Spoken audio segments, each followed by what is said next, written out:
I'm Bill Smith. I'm an alcoholic. Hi, Bill. Always say I'm sober through the grace of God and the fellowship of Alcoholics Anonymous. If you look up the word grace, it means unmerited gift, which means I didn't have to do anything good to get here. If I did, you'd have a different speaker.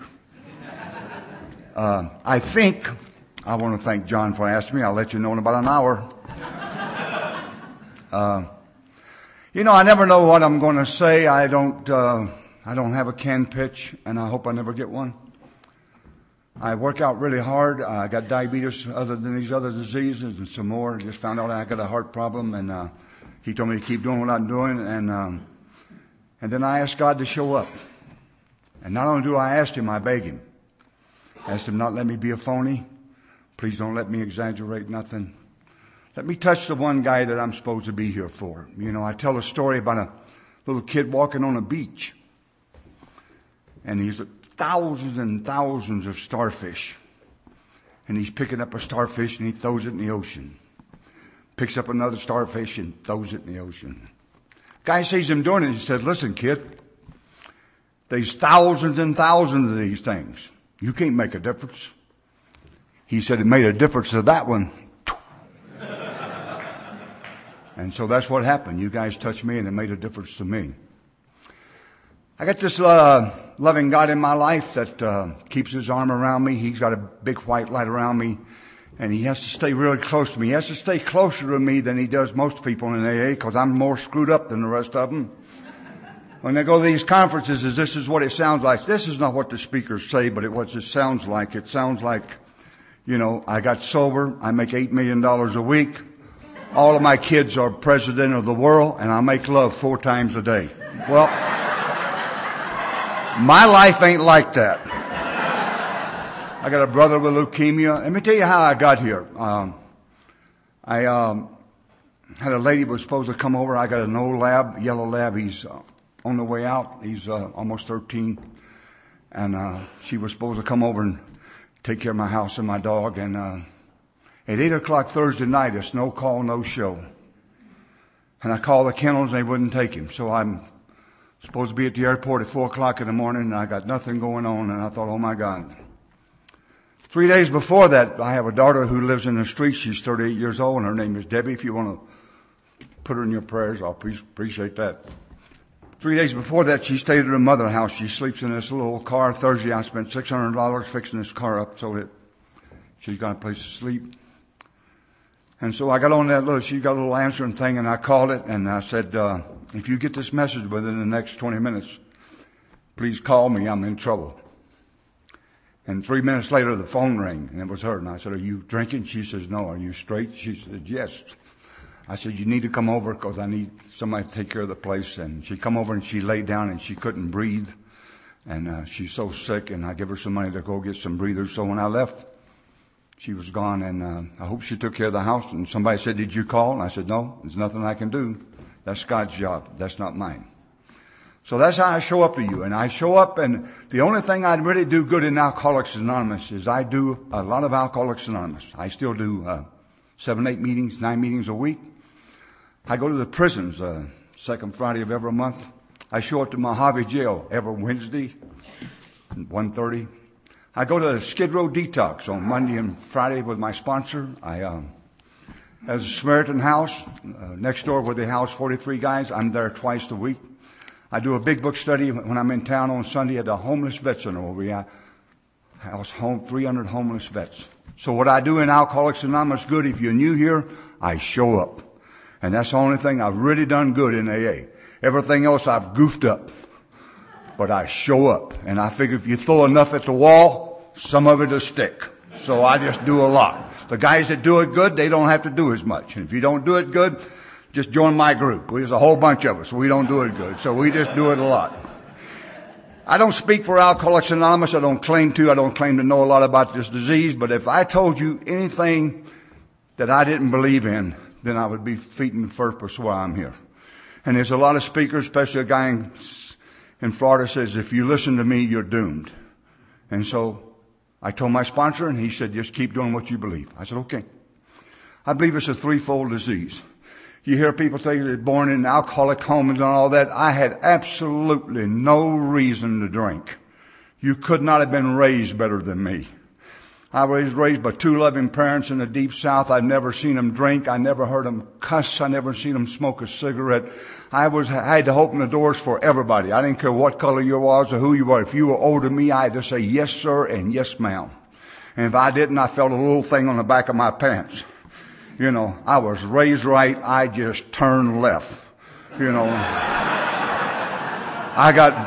there's 4 boys in my family. My mother used to say I got 3 sons and him, you know, a friend of mine I love, he speaks all the time. He said he took a drink and he was like this and it went like this. And I always think, why don't you finish it? I had a couple of drinks when I was 15. I didn't go break down the wall. The hair didn't stand up on my head. I don't remember getting drunk. I joined the Navy to see the world and became a drunk. Somewhere along the line, I crossed the line, and I've never been able to get back across the line, and I didn't know that. I'm not going to give you no long drunken log, but I was in the Navy. They come out in the 50s with a flu shot. It was a experimental thing, and they asked people to volunteer, and I did. And they give it to me, and everybody on the fleet had a flu epidemic, and I was a radio operator. I started out working 8 hours a day, and we was out at sea for 26 days. I was on a heavy cruiser. I wound up working 18, 20 hours a day. I was Seaman of the Month for the U.S. Navy. My daughter still has a big picture of me and all the write-up they put about me. They could have put my stripes on a hinge. They went on and off.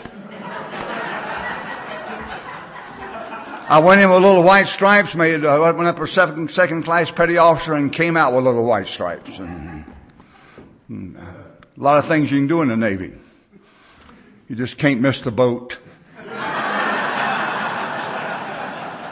I was in Japan and I was in one of them houses where they had the 2 things I like, and I had too much of both, I guess, and I got up and the boat was gone. They put me on the Air Force crash board. And the day I got out of the Navy, I got locked up at Long Beach Police, which was nothing. I said, I need to get out of California. This is not a good place. And called my mom and dad. I said, I'm on my way home. They lived in St. Petersburg, Florida. But when I got out of the Navy, they handed me a whole bunch of money.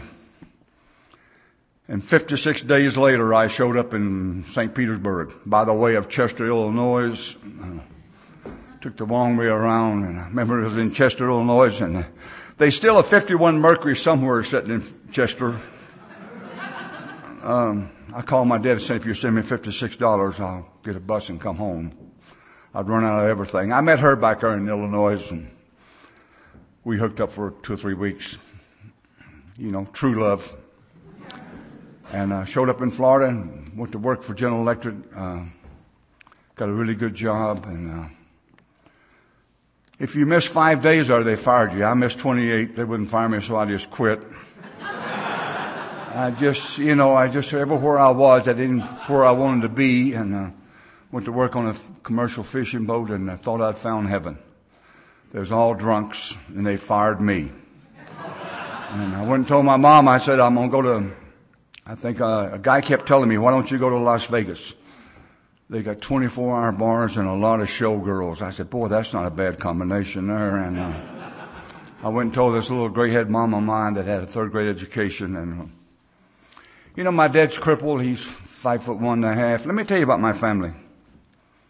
My father invented the first machine to separate the leaf from stem tobacco for R.J. Reynolds for camels, and they stole it from him. They told him he was going to do all these kind of things, and he was superintendent of the Brown Williams Tobacco Company. My 3 brothers, one of them still owns his own company. The other one made huge 6 figures for a company called Shipling.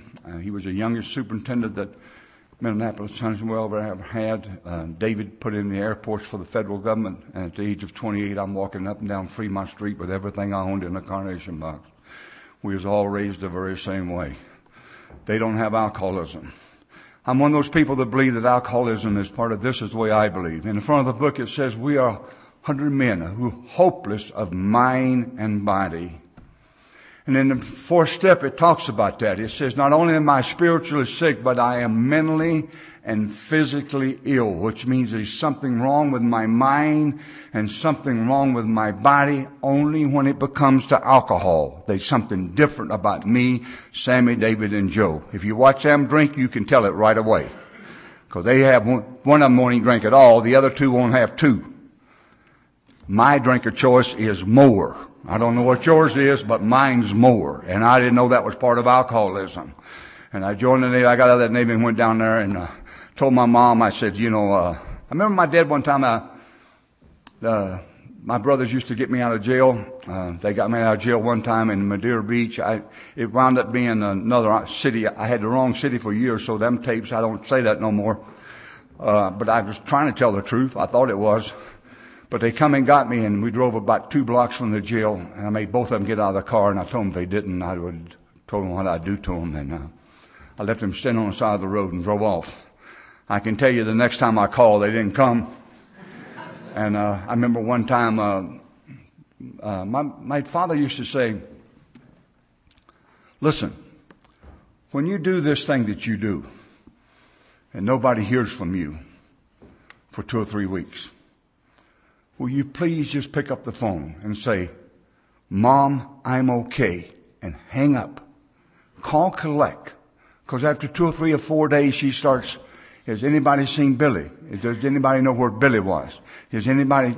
And I never knew what that was until I watched my daughter, and Inga called me and says, have you seen Debbie? Have you heard from Debbie? I think she's dead. I said, Inga, don't even go there. Well, have you heard from her? I said, no, I haven't, honey. Do you know where she's at? I said, no, I don't. Maybe she went to California. I said, I don't know, honey. She said, Billy, this is killing me. Now I know what my mother felt like. And, the thing about it is what alcoholism does, if you're new here, it takes away the one relationship that you need. And that's a relationship with your kids. And I robbed my parents of that, and, I remember telling my daddy, and finally, they was going, have you seen Billy? And David finally said, if you're looking for him, he's in Tampa jail. And my dad was about this tall, wore a big old brace from here to here. He couldn't pick 10 pounds up off the floor. And he got me out of jail when we come across Gandy Bridge. And he's telling me, you need to do a little more fishing and a little less drinking.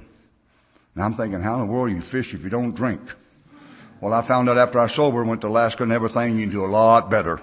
A lot better sober. You catch a lot more, and you usually tell the truth. They're this big instead of this big, and he brought me back in the house, and he pointed to the bedroom. I'm waiting for the lecture, and I never got it. I never told I was a bad kid. I was never put down. I was never told I was something wrong. He said, that will always be your bedroom. Nobody will never be able to take that away from you, which is supposed to make me feel better, which made me feel worse. I'm thinking, why can't I be like them other boys? What the hell's the matter with me? Told my mom, I said, I'm going to Las Vegas. And she said, I'll help you pack. We don't know what to do for you. I'm thinking a couple hundred would help, Come across that hill, boy, in 1963, and I just said, man, this is it. And wound up living on the street. I had one phone number, and I called the guy, and he let me sleep on his couch for about a month, and he couldn't take no more of me, and he asked me to leave, and wound up walking down Fremont Street with everything I owned in a carnation box. Every now and then I'd get enough money to get a room. Got a job at the Las Vegas Club as a shield. And if you don't know what that is, that's the guy that starts the game $1 an hour. And if I had $40 in my pocket when I'm walking them down the street, you ask me how I'm doing, I told you it's not that bad. Ain't that bad, dude. I'm okay. I don't want no company. I got money. I don't share. If I'm broke, come here, I need to talk to you. And I never knew how bad that sound. It's not that bad, because I always say it's not that bad. It's not that bad. I'm a little down right now, but it ain't that bad. My daughter come over to my house one day, and she weighed about 80, 85 pounds. And one time she was a gorgeous girl, and she's still sort of pretty. And but this stuff has beat her up now. And I said, Debbie, I've never seen you look this bad. I said, she said, well, can I come in and take a shower? And I said, yes, but you're not allowed to stay here. She says, I know that. And she's not allowed to stay at her mom's now. We have a restraining order on her. And she came in, and I watched this kid take a shower, and I said, when's the last time you eat? And she says, I don't remember. So I watched this kid eat about 4 times in 5 hours. And then she took a shower. She come out, she looked like a ghost. I said, I've never seen you look quite this bad. She said, Dad, listen, I'm living in the back of a pickup, and we got a mattress in there now, and it's not that bad. I thought, oh my God, that's right. She said, no, Dad, we're not sleeping on the... I said, oh, Jesus. If you're clean and sober, you could come in and sleep here in this beautiful home. But it's not that bad. And I thought, wow, I used to say that all the time. It's not that bad, right? And we were on the street, and I met this pretty lady, and she told me to break a leg when I come here. We've been divorced 21 years. I don't let nothing happen to her. If you're new here, I still mow the yard, take care of her. I don't let nothing happen. I do the shopping. I don't ask for money. I did what my sponsor told me. He told me, give her everything when we got divorced and get on with my life. And so I did. And when I met this pretty lady, I decided I was going to quit drinking, and I knew I could. I knew when I make up my mind to do something, I can do it. And I don't know if they had detox centers or not, but I went to a hospital, and the Sahara Hotel sent me to Santa Barbara. They said there was a guy down there that had good luck with people like me. I don't know what that meant. You know, another one more time, I'm different. And I went down there, and I remember him sitting on the side of my bed. And I don't remember how many days I was in the hospital, so I ain't going to tell you, but I remember him telling me this. If you drink anymore, you're going to die. You're not going to live very much longer. You'd be lucky if you make 2 years. I'm anywhere between 29 and 31. Patty O'Chola is one of my favorite speakers. I just love her.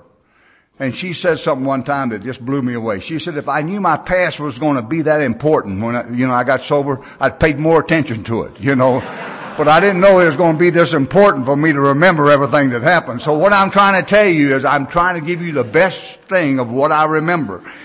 I hope it's true, but this is the way I remember it. Now, if you ask other people, you'll get a different story than I'm giving you, but I'm just telling you what I remember, and I met her, and I decided to and come out of the hospital, and I got drunk again, and I got drunk and got married. You can do that in that town. And I did it more than once, and to the same girl. And you never did that? Oh. I married the same one twice and lived with her a bunch of times, and oil and water don't mix, but we'll make it, and I tried my best to be a good husband. I came out of the hospital, and this is what I want to tell you about alcoholism. I'm glad they wrote the book. On page 22, it says, at the bottom of the page, it talks about the alcoholic. He reacts much like other people for months and years. And let him take a drink. And the next day he's antisocial and just a monster. And the 3 stories in the book is what really helped me out. Because if you read about Jim, everybody wants to talk about he's irritable, restless, and all that because he's working for a company he used to own. But that's not the line I read. The line I read is right before he took the drink. And here's the line. Still no thought of drinking. The next story, 25 years. Not only was he successful, he was happy. Took a drink in less than 2 months. He's in a hospital. In less than 4 years, he's dead. But my favorite is Fred. I love Fred on page 41. He's my man. Because he's got gasoline in his shoes like Billy. Just signed a contract. Not only is he happy, but his partners are going to be happy. And all of a sudden, a cocktail. And the next day, he meets a friendly cab driver in New York. I started drinking in Vegas, wound up at the Funny Farm in Phoenix. Don't ask me how I do that, but I do that. I get gasoline in my shoes when I get to drinking. I move around, And the thing about it is, the book tells you twice, and he puts it in little scribbly writing so you'll read it. You will have no mental defense against the first drink. None. I will not get a warning. I've been getting off of work. I'm a crab dealer. We get paid every day. And getting ready to put the key in the car to go home to this lovely wife I have and my daughter. And somebody said, Billy, let's go to the Plush Horse and get a beer. I go, okay. 10 seconds before that, I'm not even thinking about drinking. I stayed sober 6. Some people say 6, some say 8, so I say 7 years. I'm not sure, but I stayed sober. During this period of time, I was Employee of the Month for the Sahara Hotel. Good dealers in the back, bad dealers in the front. I'm on table 1. Playing golf one morning, playing in a tournament. I'm in 3rd place. I'm not a Tiger Woods, but I was crushing that golf ball. And I knew I was going to win that tournament. I'm playing with the Mantle Boys, Mickey's two brothers. Both of them was in the gambling business, and another guy, and one of them offered me a drink. And 20 seconds before he offered me a drink, I'm not even thinking about drinking. My mind, right before I took that drink, my mind didn't say, hold on, dude, let me talk to you for just a second here. Look how many times you've been in jail. Look how many times you're no call, no show. You lived on Fremont Street with everything you owned in a carnation box, walking up down Fremont Street, mad at people because they wouldn't put their cigarettes out because your shoes don't have no soles. And you're mad at everybody and you can't look them in the eye. This is what alcohol's going to do for you if you take a drink. The alcoholic mind will not give you the picture. It just will not do it. And the book says, I remember a guy telling me, if you haven't had your last drink, if you can't remember your last drunk, you haven't had it. I thought, wow, I don't remember my last drink. I went and told my sponsor. That's the reason you need sponsors. I went and told him, he said, Billy, come here, let me show you in the book. It says, we can't even remember the pain of a month ago, month ago. I said, oh, God, glad I told you that, Another time I went and told him. I got where I hated to go tell him because I was always wrong. You know what I mean? Hate to tell my sponsor because he'd always correct me, I'm in a meeting, I'm brand new, and I hear this guy say, we're not bad people trying to get good. We are sick people trying to get well. Well, I couldn't wait to go tell him that. I said, I'm not a bad person trying to get good. I'm just a sick person trying to get well. He said, let me tell you something, little jerk. If you don't get gooder, you ain't going to stay here. I said, well, you ain't telling him that no more, and I really believe that. The steps are designed to change my values. But anyway, I started drinking, and I was going to have a beer at the golf course. If you're new here or not so new, 14 months later, I'm still drinking. In less than 2 weeks, I was falling down drunk. And now I knew I could quit because I just did it. And I spent the next 12, 13 months trying to quit. And I finally realized I couldn't quit. I was 40 years old. I'm standing in my front yard, and I started to try to do something that I never ever dreamed I'd try to do. I started by taking my own life. And I'm not that type. I'll shoot you. But I started out taking my own life. A good friend of mine, he's no longer with us, and I loved him. He's one of my favorite speakers, Don Pitts out of Colorado. He said he was standing in his front yard, and I only use things that apply to my life. He said he had a mind that wouldn't work and a body that wouldn't die. He said there's no place darker than that, when you can't live and you can't die. And I thought, I'm the kind of guy that talks to myself. I ask myself questions, then I answer them. I said, what if you have to feel like this every morning? You live to be 70. I said, I don't think so. And I got this stupid thought that this little old gray-headed lady in Florida was going to think, I thought she's going to think she did something wrong. And I didn't take my own life. And in less than 2 weeks, I would be a member of Alcoholics Anonymous and didn't even know it. I'm the kind of guy that would never, ever call Alcoholics Anonymous. My loving God knew that. So this pretty lady that I'm telling you about, she went and joined a thing called Alcoholics Anonymous.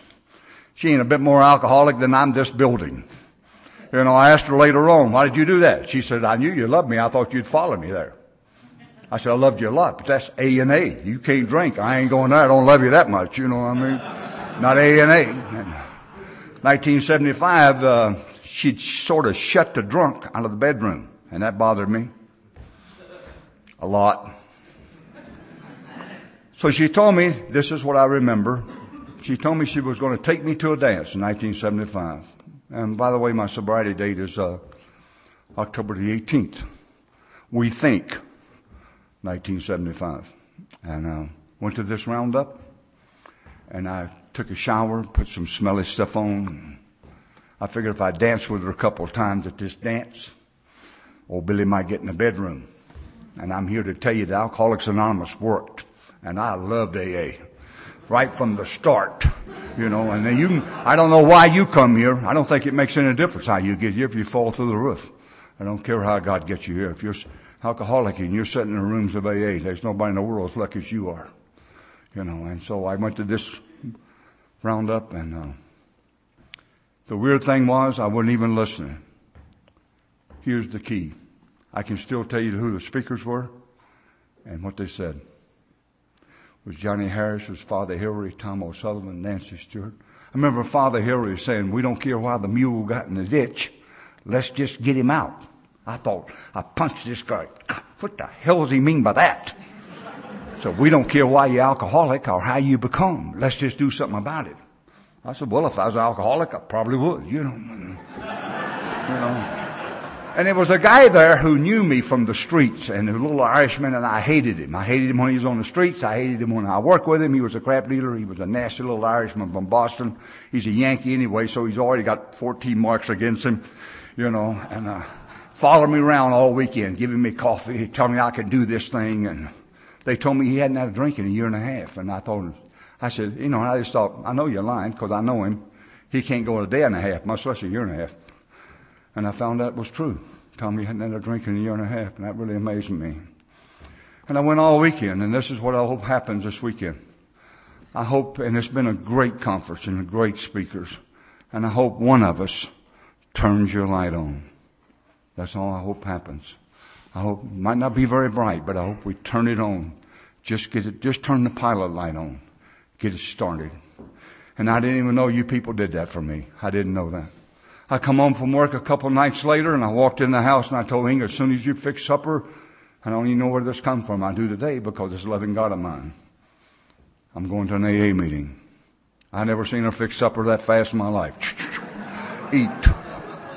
And the way I went to you people, and this is what I did. I raised my hand and said, my name is Bill. And I started going to 2 or 3 meetings a day, and I didn't want to drink. I like not drinking. I liked that Inga was talking to me again. I liked that Debbie was coming over and we were sort of buddies again. And even the dog looked better. You know what I mean? Even that old boxer I had seemed to act better, you know. I didn't have a stick in my hand beating it, you know. And I just started coming to you people, and I raised my hand, and pretty soon you start staring. You know what I mean? Because you're supposed to say it. Then one day I acted like I was going to. My name is Bill. I ain't saying that crap. You know, and right before my 30 days was up, I raised my hand. I'm a street kid. I raised my hand and said, my name is Bill, and I'm an alcoholic. I could have said also, I'm a brain surgeon. I'm an architect. If that's what you want to hear, it's fine with me. I could care less. Don't mean nothing to me. What happens is, for guys like Billy, it takes a long time for this thing, a long, long time, in my case, as you hear my story, for me to go from my head to my heart. But I had to start taking a set of actions that would change my life. And the first set of action was I got a really good meeting habit. They said, why don't you work the steps? I said, why don't you come on outside and I'll knock you off with these. My favorite thing, I'm a street kid, and if you've ever been in the street, you know what I'm talking about. Am I bothering you? Then leave me alone. You know, and some of you guys know what I'm talking about, some of you don't. Am I bothering you? Then get out of my space, because we're going to be talking, you know. And, you know, and the guy says, you know, why don't you get a sponsor? And I said, yeah, come on, I'll sponsor you, you know. Leave me alone. I sat in a room locked in the pissed off position, you know what I mean? And no key, you know, and just showed up to meetings, and no sponsor, no steps, no recovery, like thousands of people just going through the rooms of Alcoholics Anonymous on the way to the graveyard. Got a year in. No steps, no sponsor. I don't know how many zillion meetings I would go to. On my days off, I just hang out at the Lorna Club all day long, and at night they tell me, we're closing, you got to go home. I said, okay. And I'd go. Come out of the Triangle Club one day, and I knew I was going to drink. Once again, this loving God in my life put the right person. As I come out of the club, I knew I wasn't going to get home. And I turned around, and there was an old guy named Ted Davis. And I'd heard he had a lot of good luck with people like me. And I turned around and I said, Ted, will you please be my sponsor? And I hate rejection. So before he could say anything, I said, I'll do anything you tell me. And that's the wrong thing to tell Ted Davis.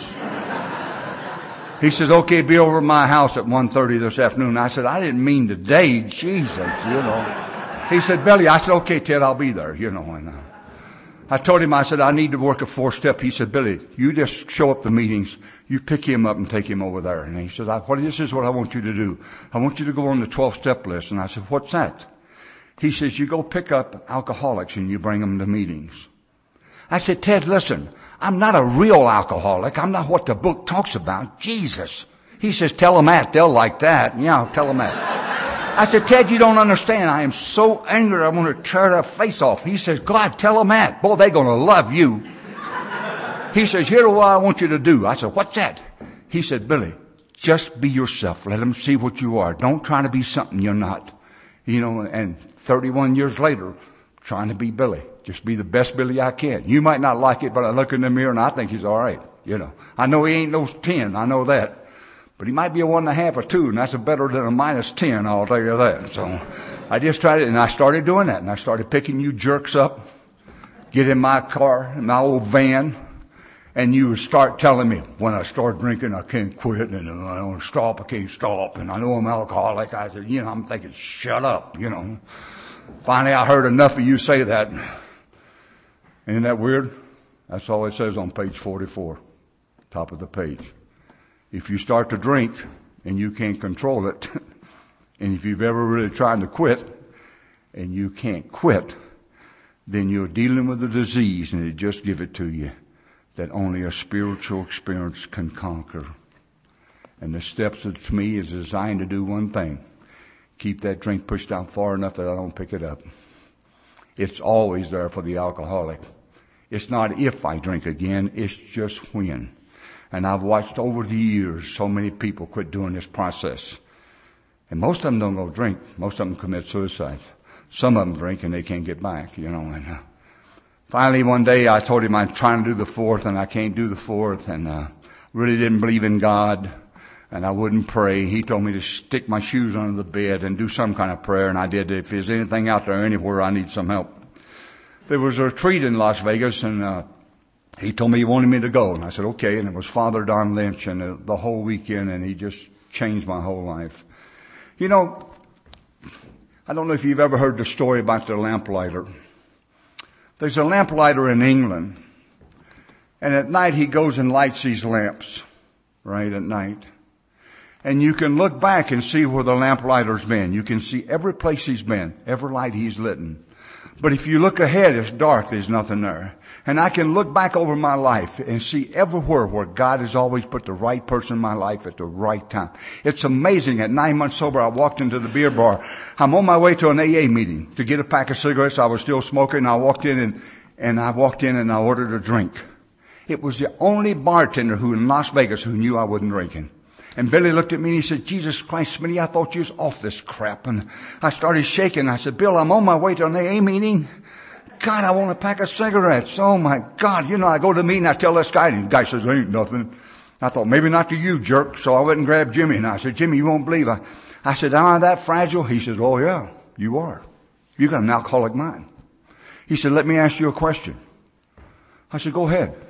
He said, did you ever walk into the beer bar and order cigarettes first?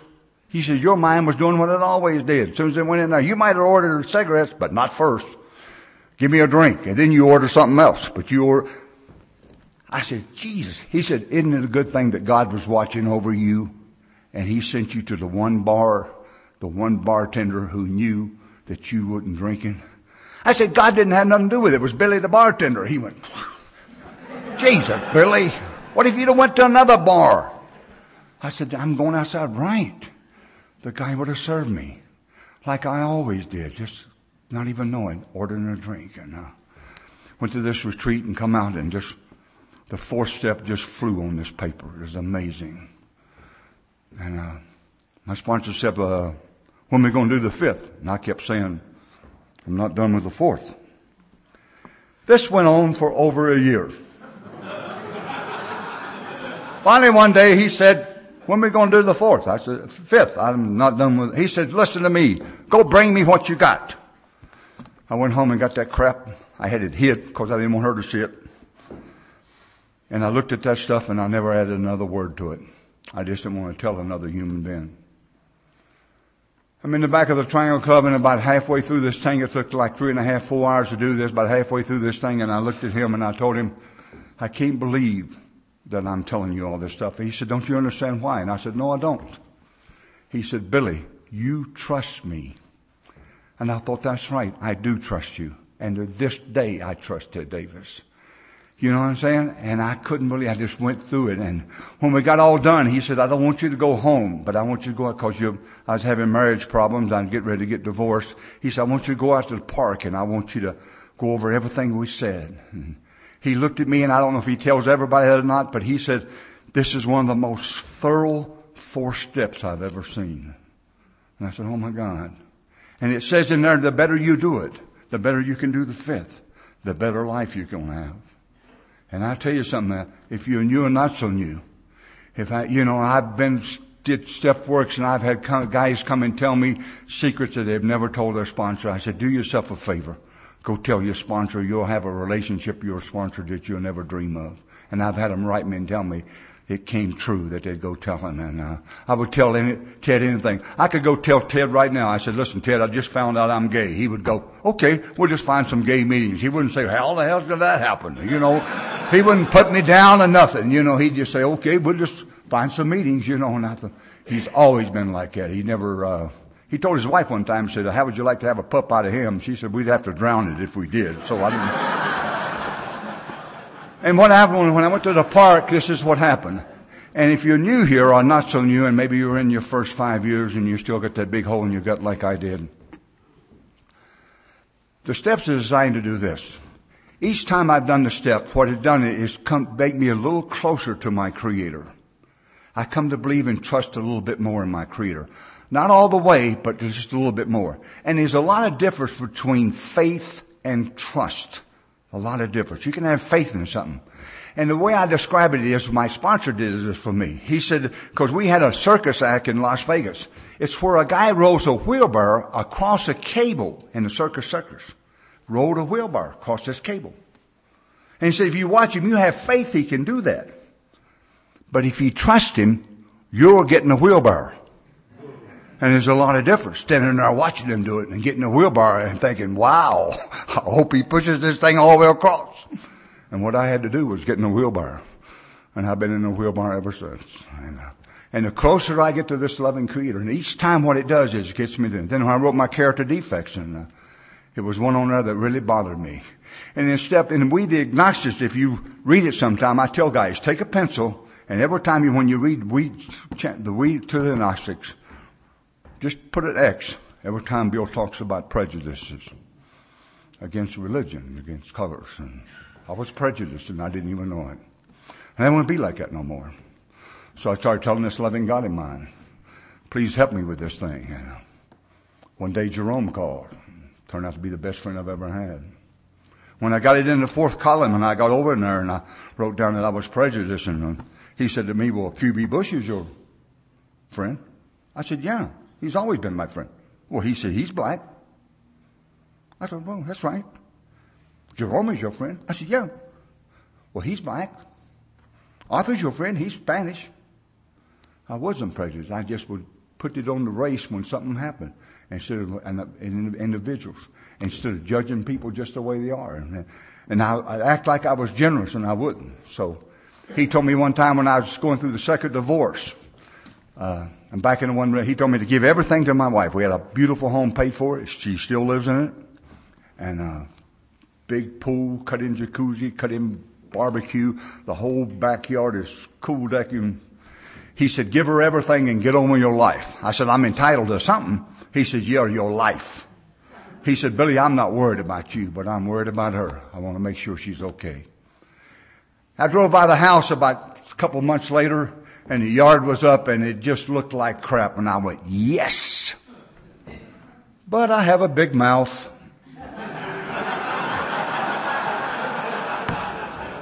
And I went over and told my sponsor. He says, how bad is it? I said, oh, boy. He says, okay, this is what I want you to do. He said, this thing is killing you. He says, this is one of the 2 or 3 times he told me, you're going to get drunk. And that gets my attention. Because I'm going to tell you something. You'll never hear Billy Smith say from the podium that alcohol is not his problem. I hear people say that. I don't know. I'd go read the book. Book says in step 4, if we don't do the first step, we're going to drink. And if we drink, we're going to die. That sounds like a problem. I don't know. To me it does. Then it says, remember, we deal with alcohol. It doesn't say I deal with my feelings. It says we deal with alcohol. Without help, it's too much for us. I do pretty good. I go to work. I'm a pretty nice guy if I don't drink. Let me tell you something. Ain't a soul in you wants to talk to me the day after I start drinking. So I'm going there and I started to go over and he says, I want you to knock on the door. And I want you to ask her if you can please mow that yard. I want you to fix that house up. And I don't want you to ask her for one dime. And I did that. And I've been doing that for over 20 years. And I mowed it Thursday before I come here. I make sure everything looks really pretty because it's her home. She's bedridden now. She can't hardly get out of bed. And I get her food. And I take care of it. She's got all these stray cats. I do everything for her. And I was back in that one-bedroom apartment, and I'm telling him, my sponsor said, this is what I want you to do. Since you're single now and you're going to have plenty of time, I want you to go back down to Skid Row because you're good there. I was a GSR in Alcoholics Anonymous for 2 months. A year commitment. I did it for 2 months. One night they was arguing over $2. I wanted to take $2, break it up in little pieces, and put it where the sun don't shine on all them people. So I went and told Ted, I said, I can't do that. He said, that's right. That's not your deal. That is not. We have different people for different jobs. Your job is back on Skid Row. Go back down there because you understand them people. And that's when he told me about trust. I said, Jesus, Ted, if I go back down there, they need cigarettes and they need cheeseburgers and I'm broke. He said, Billy, you don't trust in God. I said, Ted, that's not true. He said, Billy, you believe in him, but you don't trust him. Go help his kids. And he will always look after you.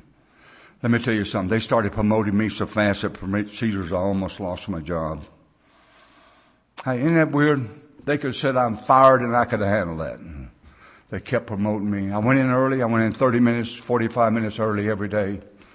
Whenever something come up, nobody wanted to do it, I'd raise my hand. They says, you're a kiss butt. And I said, no, I'm not. I like them big checks I get, you know. I got a 9th grade education. You guys college, you can go get another job. This is it for Billy.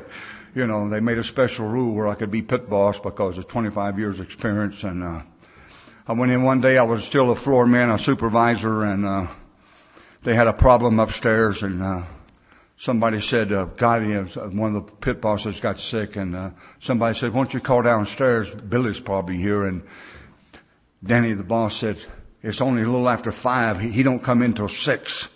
They said, well, he comes in really early. Nobody comes in to work that early. And so why don't you call and see? And I just turned the corner to come in the floorman's lounge and the phone rang and I picked it up and I said, Smith. And he screamed, oh my God, you already here? He said, get up here. We need you. And I got up there and, went to work at a little before 6 and quarter after 10 they sent me home with full pay. And I can tell you the next promotion I got because my sponsor told me to go in and be of service at work.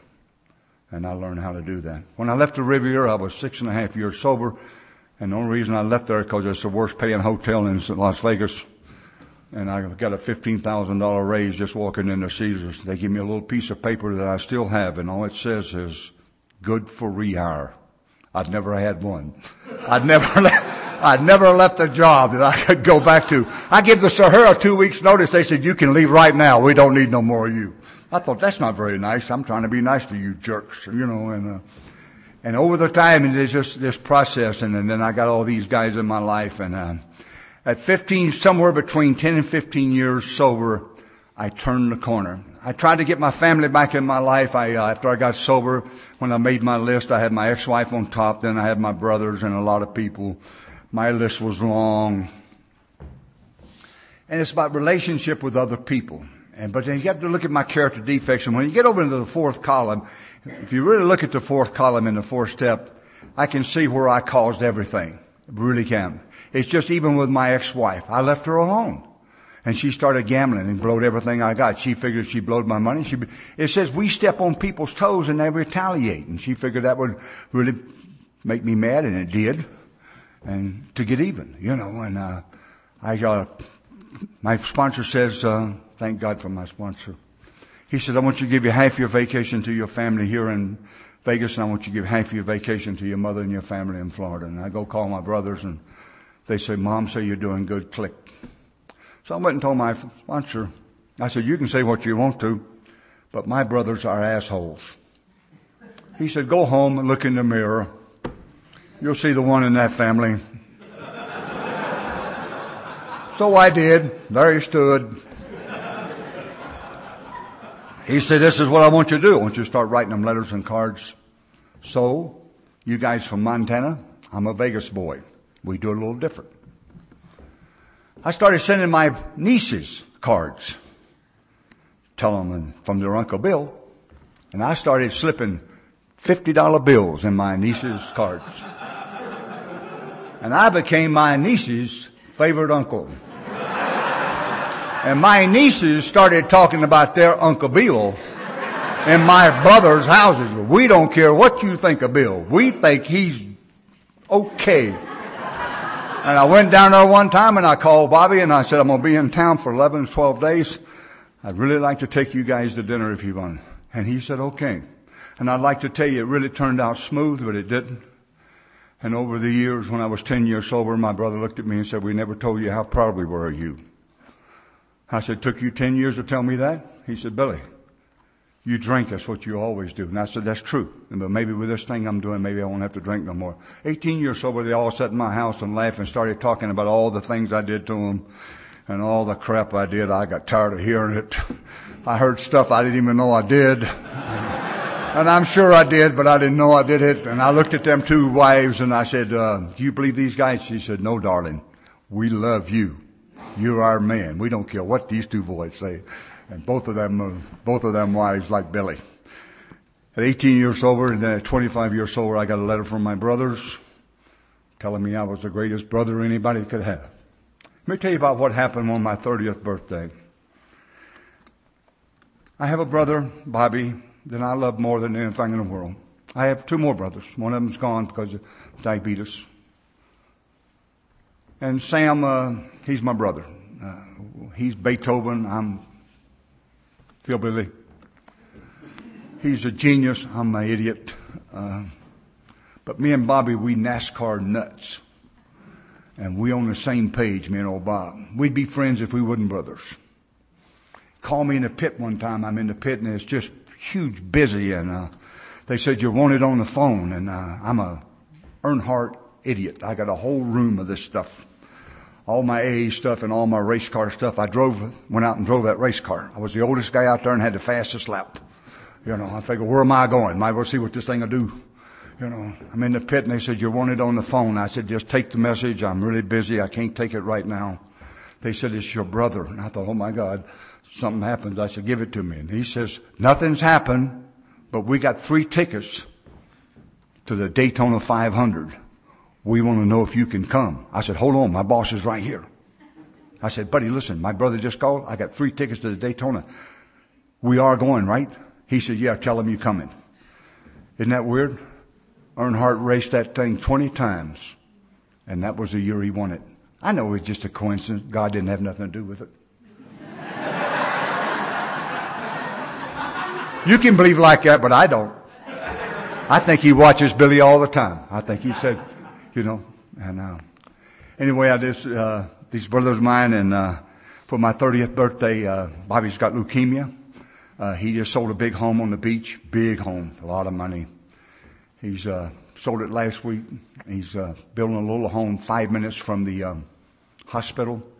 He only has 1/4 of a heart, so they can't do the bone marrow transplant. So every 3 or 4 weeks, they had to put blood in him and keep him alive. And the company that he worked for made sure that he would have enough insurance to pay for anything he needed for the rest of his life.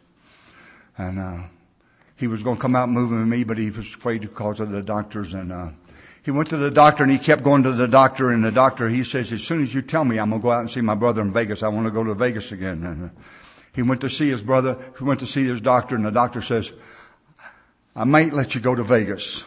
My brother says, is that a yes or a no? He said, what are you talking about? He says, if that's a yes, then we leaving tomorrow. He says, you know something? Go ahead and go. Another coincidence. He got here on Saturday. My birthday was on Tuesday, my 30th birthday. I don't do a lot of celebrating. A lot of guys, they celebrate the heck. I take one little bit of cake in my home group, and that's it. My sponsor come to me, and my brother came into town, and we went and just do our thing and had a ball. And my sponsor calls me up and says, I want you to speak at the High and Dry group on Wednesday night. And I said, Roger, I just spoke there. I said, I just spoke there 2 months ago. Get somebody else. He said, listen, I'm your sponsor. Ted was my sponsor for 27 years. He's 84 years old. He married a young girl, moved to Mexico. And God bless him. God bless him. I'm glad. Young girl. And so I got Roger for a sponsor because he's 42 years sober and he's very active in AA. And he says, I want you to show up and do this, and it's not negotiable. He said, not only that, I want you to come early. And there's usually 40, 50 people there, 35, 40, 50. If Bob or myself speak, there might be another 10 or 15 or 20 people. And I pulled in the parking lot about 6:30. So I asked my brother, I said, what are you and Faye going to do? He said, we're going to the Frontier at Gillies and we're going to line dance. I said, listen, this meeting's over at 8 o'clock. I ain't even shaking hands. I'll be there at 8:15 and we'll line dance. And I pulled up into this parking lot and there's not a parking place nowhere at the U.S. Vets. I thought, oh my God, something's going on here.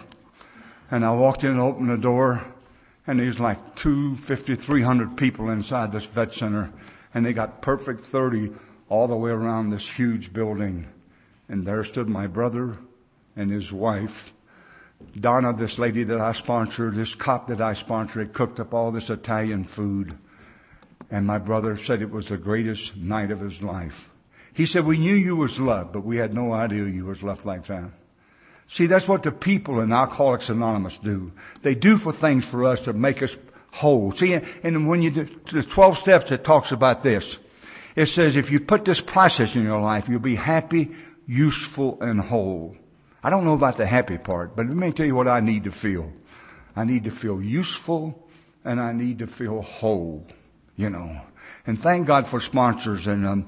And John mentioned something that I always tell, and I heard a girl tell this story, and she told it wrong. I told her, that's my story. If you're going to tell it right. And it's about the man in the hole. I don't know if you ever heard it or not, but I got a Christmas card from Stan, a guy that I sponsor, and it had the man in the hole. And this is what Alcoholics Anonymous me is about. It's not about this. It's about showing the next guy what to do. Don't listen to my mouth. Watch my feet. The man in the hole, and he's been in this hole for, like, in my case, from the age of 15 to 40. I was 40 when I got here. 25 years. And a doctor walks by.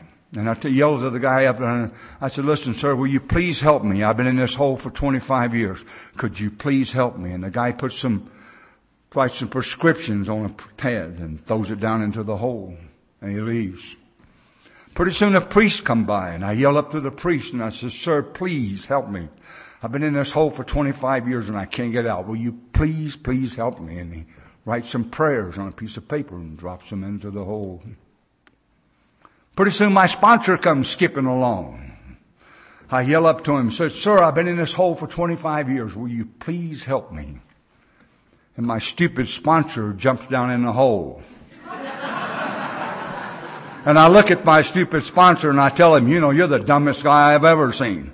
Now we both stuck in this hole. My sponsor says, no, we're not. I've been in this hole before and I know the way out. And that's what Alcoholics Anonymous is about. It's about me taking the next guy. And this is what I still do. I had a big book study at my house, but I quit doing that. I got one at the vets when we do that. But I take each new guy and I start him at the doctor's opinion. And I take him right through the big book of Alcoholics Anonymous, page by page. We do the third step on our prayer, and then when we get to the fourth, he has to start writing. And a lot of them you will lose when it comes a time to write the fourth. The guy said, don't you get mad? I said, no, I just go grab another one. And I go grab another one. Because every now and then, you throw one in and you grab one. Not mouthing. If you read about Bill, the first 6 guys that he helped, none of them got sober. And he told Lois, I'm not helping nobody. She said, Bill, you still sober. And that's when Bill realized nothing will ensure your sobriety is working with another alcoholic. My mother, I was 17 years sober when my mother died. They called me and told me she's not going to be here much longer, and everybody knew that she wasn't going to be, and I went down and spent the time with her. We all gathered, and we talked to her, and she says, I'm really, really proud of all my boys. And she said, Billy, I'm really, really proud of you. Because of Alcoholics Anonymous, my mother left this earth in peace because of people like you and this loving God I got in my life. This daughter of mine, God's always watched over me. I'm a hunter and fisherman, so if you're an animal activist, cut this part out of the tape. Because if it swims, I try to catch it, and if it runs, I shoot at it. And I'll tell you something, there's a lot of things I can't do, but I am telling you something. I got one rifle that don't stand out there 300 yards, because I'll hit you. And October the 1st, they come and told me, said, I had these tags and I'm ready to go, and Valerie called me up and said, don't forget now, you got this workshop, sponsor workshop on Saturday. I said, not on October. I don't do nothing in October. I go hunting. She says, that's okay. We'll get somebody else. I said, no, if I made that commitment, I'll keep it. And me and another guy did it, and it turned out really good, and I was so glad I did it. And I packed my truck, and I was going to leave that night, and Valerie come up and said, don't forget now, tomorrow's Dick's 35th birthday, and they want you to be there because Dick really helped me. And I thought, why can't he have his birthday some other time, you know? So I showed up Sunday, and his birthday, and I said, all right, I'll leave as soon as the meeting over. One of these idiots that I sponsor come up after the meeting and said he was in trouble. And then he gave me the magic word, suicide. I talked to a guy one day till I was blue in the face, and he went home and did the job. So I take that very serious. And I said, all right, meet me in the morning, and we'll spend some time together. And I spent the evening with him. Then we met the next morning. He was sicker than I thought. And this loving God of mine always has to do what he has to do to keep me where he needs to keep me. If I had my way, that night I finally went to bed about 5 o'clock, and I said, I'll get up and I'll get out of here. And at 10 o'clock at night, my phone rang. And it was my daughter. And she had fell, and the whole side of her face was caved in. And I said, did somebody beat you up? And I said, no. And she said, I need help. And I said, I know that. I said, I can't help you, but I know some people that can. And so I called Donna and them. They said, oh, Debbie called. And I said, yes. And they went there and they called me and said, we're not sure you want to see her. I said, listen, I've seen it before. It's my daughter, and she looked horrible. And so they talked her into going to California. So we went down to the ABC Recovery Center down in Indigo, and she drank in detox. And took her down there on Friday. And see, if I'd have had my way, right, I'd have been gone on Saturday. If I'd have had my way, I'd have been gone on Sunday. If I'd have had my way, I'd have been gone on Monday. God says, I got to keep you here because we got a thing coming up. You don't need to be here, you know. And you don't have to believe like that, but it's important that I believe that God's always watching over me and you. It's important for me to believe that. And that's what the steps are designed to do. Hook me up with this power. And, in this 12 step, it talks about we can't, and what's really made a difference in my life really is the 10th step. And I'd like to tell you I've been doing it for 30 years, but I'd be lying, so I ain't going to do that. But I have been doing it for almost 6. So over 31. Don't get me wrong, I did a little spots inventory, but I actually do a 10th step every night. Did I exaggerate? I think I did exaggerate some things yesterday. And I'm sorry about that. I told God, please don't let me do it this morning. Strike me dead or something, but don't let me do that. I don't want to get up there and bullcrap these people, but the 10th step, what it's done is it just makes me go to bed easy at night.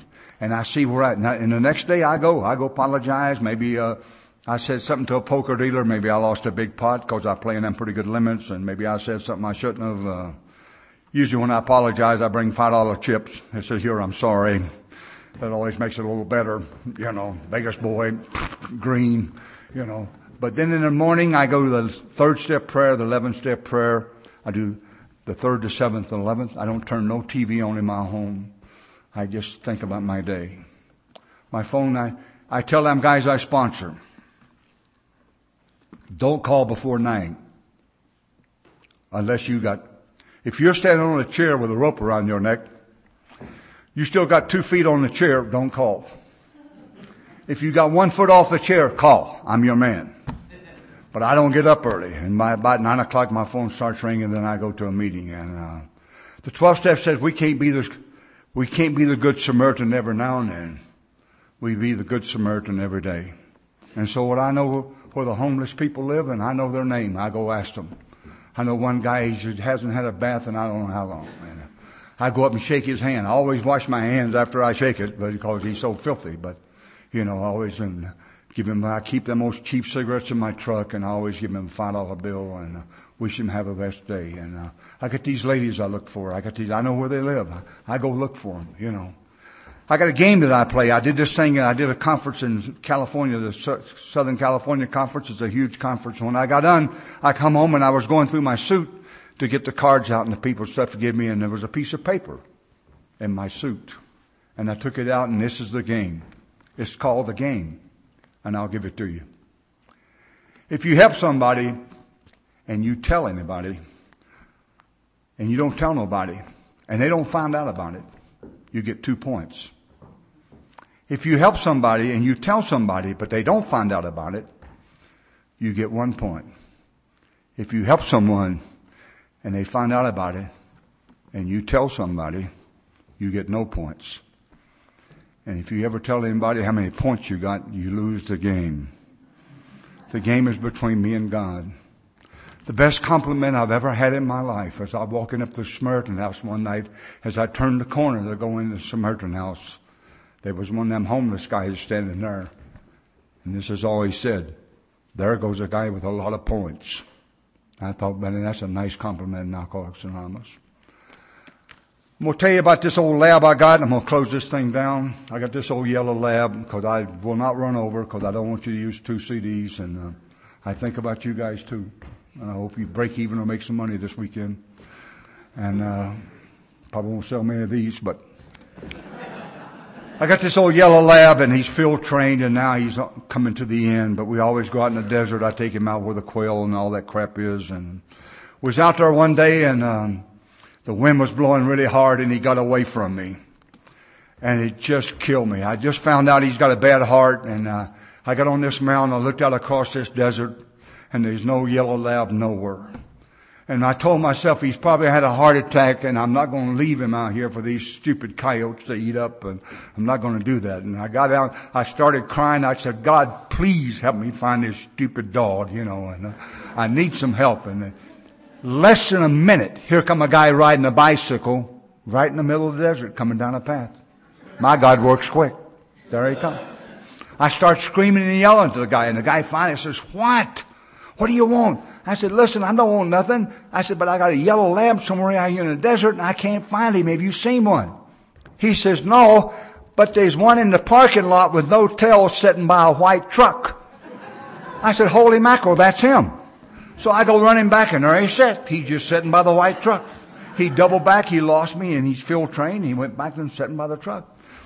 So I went and told this friend of mine, Craig, what happened? And Craig says, you got it all wrong. I said, no, I'm telling you exactly what happened. I'm not making up nothing. I said, I just asked God to help me. Here come a guy on a bicycle, told me back at the truck. He said, yeah, but you got the God thing mixed up. I said, what do you mean I got it mixed up? He said, this is really what happened. He said, Buddy's back at the truck going, listen, God, I got this dumb redneck out in the desert. Will you please show him the way back to the truck? I said, okay, maybe that's what happened. Maybe God did that. Maybe Buddy's got a better God. But whichever way, you can believe what you want to. But I believe God showed up in that desert. I always end my pitch the same way, and this is in honor of my father. I didn't get even with my dad. 5 years sober when my father died, and I'm still locked in a pissed off position. I'd just like to take him fishing one more time. He told me this story when I was real young. I don't know if he told the other boys that, but he told me. They have this horse race in North Carolina. Every year, kids 13 to 15, there's like 12, 15 horses in this race. And whoever wins this race is the king of the year. It's the biggest thing in this little old town. And all the fathers are sitting in a winning circle except one father. He was back in the barn. And the guy in the barn said to him, why aren't you in the winning circle with all the rest of the fathers? And the man looked at the man in the barn. He says, listen, if my son wins this race, he won't need me. But if he loses, I'm going to be here for him. I am so glad you were here for me when I got here. So come join us. Do put this process in your life and watch all your family go stand in the winning circle. God bless you and thank you for having me. I'm ready to that.